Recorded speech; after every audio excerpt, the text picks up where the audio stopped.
Hausa Legit TV.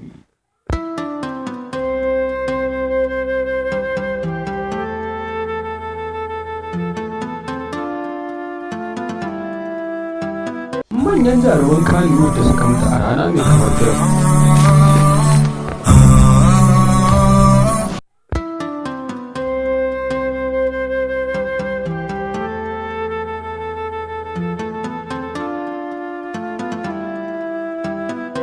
A yau da Laraba, Ahmad ya cika shekara 13 da rasuwa.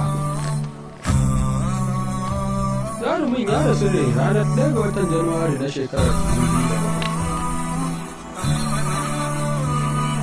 Kuma ya rasu ne sakamakon haɗarin mota. Muna fatan Allah ya ji kansa da rahama.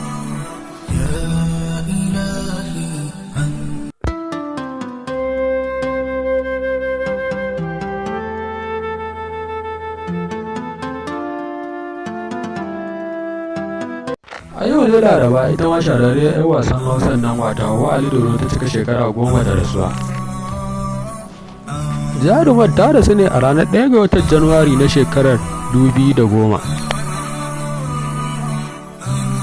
Ta rasu ne a kan hanyar samu naka sakamakon haɗarin mota.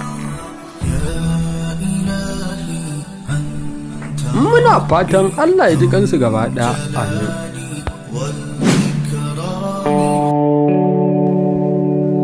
Sai ku danna subscribe sannan ku danna alamar ƙararrawa domin samun bidiyon mu.